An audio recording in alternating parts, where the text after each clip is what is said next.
Olá, meu nome é Ana Paula de Paiva Lima e o título do meu trabalho é Transformação da levedura Comagatella FAF com o vetor Pepix-alfa-A Zika vírus ED3.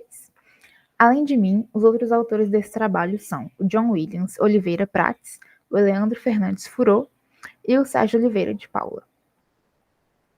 O Zika vírus é um vírus da família Flaviviridae, bem conhecido por causar a zika, mas além dessa doença, ele também pode causar a microcefalia e também a síndrome de Guillain-Barré. A zika, que é a doença mais comum causada por ele, geralmente causa sintomas bem inespecíficos, como dor de cabeça e febre.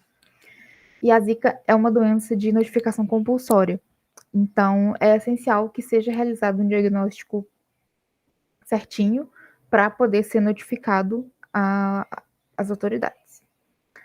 Então, como os sintomas não são inespecíficos, tem que ser realizado testes sorológicos. Mas mesmo com os testes, pode ocorrer reatividade cruzada, que é quando, por exemplo, um paciente que tem zika dá positivo para dengue, por exemplo, ou vice-versa. A dengue é um outro flavivírus, então isso é bem comum de acontecer. Então, é necessário desenvolver testes que sejam específicos e sensíveis o suficiente para a zika para não ocorrer essa reatividade cruzada. A proteína E é a proteína de envelope do vírus, e ela é uma proteína dimérica, que é composta por 3 domínios. E o domínio 3, que é o que a gente vai trabalhar aqui, é o domínio de ligação ao receptor. E além dele ter esses sítios de ligação ao receptor, ele também vai ter potentes epítetos imunogênicos, então ele é bem eficiente para fazer diagnóstico mesmo. E em alguns estudos já foi verificado que o domínio 3, ele não gerou reatividade cruzada nem com a dengue e nem com o vírus do Nilo Ocidental, que também é um outro flavivírus. Então, ele tem esse potencial para o uso no testes diagnóstico de Zika. E para produzir essa proteína, a gente utiliza aqui a Comagatella FAF, que é uma levedura que já é bem conhecida na literatura também, por conseguir reproduzir os mesmos mecanismos dos mamíferos, mecanismos de expressão. Então, as proteínas que são produzidas por ela ficam bem semelhantes às que são produzidas nos mamíferos. Então, ela consegue produzir proteínas que vão ser eficientes para a gente utilizar nos testes diagnósticos. Bom, os objetivos, então, do nosso trabalho vão ser transformar a levedura Comagatella FAF com o vetor Pepix-alfa-A Zika vírus ED3, que é um plasmídio que possui como inserto o gene para a proteína ED3 do Zika vírus, para depois a gente poder expressar essa proteína e usar ela em testes diagnósticos. Bom, os primeiros passos para isso foi a construção do vetor pela empresa GenScript, seguido pela propagação dele. Então, a gente transformou uma bactéria, E. coli, com esse vetor, cultivou ela para poder aumentar o volume. Depois disso, a gente extraiu, purificou e linearizou o DNA plasmidial dessa cultura. É importante a gente linearizar, porque para conseguir introduzir esse DNA no DNA das leveduras, ele precisa estar linearizado. Então, depois disso, a gente seguiu para a transformação das leveduras. Para isso, a gente cultivou as leveduras em meio YPD líquido. Então, a gente eletroporou. Para fazer isso, a gente colocou o DNA junto com as leveduras que a gente cultivou e submetemos elas a um choque elétrico.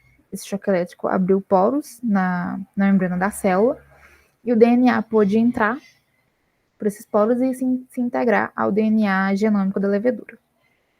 Depois disso, as leveduras foram plaqueadas em um meio seletivo com zeocina. O plasmídio que a gente usa, PEPIC, ele possui um gene de resistência à zeocina, então a gente consegue utilizar esse antibiótico para selecionar as leveduras que foram transformadas. Depois disso, elas foram incubadas a 30 graus por 4 dias, mais ou menos, até que começou a crescer as colônias.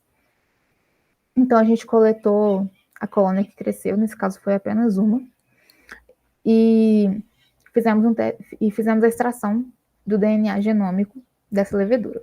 Depois disso, a gente fez um PCR para confirmar, né? A gente utilizou primers para o promotor AOX, que está presente no PEPIC, e depois a gente confirmou isso através de eletroforese em gel de agarose a 1%. Bom, esses aqui são os resultados. Aqui é o marcador, a gente usou de 100 pares de base. Aqui é a amostra da colônia que a gente coletou. Aqui é o controle negativo, a gente utilizou água. E aqui é o controle positivo, que é o próprio PEPIC. Bom, como o gene da proteína ele tem em torno de 1000 pares de base, essa é a altura que a gente esperava obter mesmo. Então aqui, comparando a nossa amostra com o controle, tá a mesma coisa. Bom, como conclusão, como a gente conseguiu transformar eficientemente as leveduras, a gente pode concluir que esse método é eficiente e tem potencial para o desenvolvimento de novas biotecnologias, para novos testes diagnósticos em Zika que sejam sensíveis o suficiente para não ter reatividade cruzada. E os nossos próximos passos vão ser a produção dessa proteína e a purificação dela e a confirmação, que no caso a gente faz por SDS-PAGE e Western blot, para confirmar que a proteína foi realmente produzida direitinho. E depois disso, né, a gente vai passar para o desenvolvimento dos testes em si. Essas foram as minhas referências. Muito obrigada.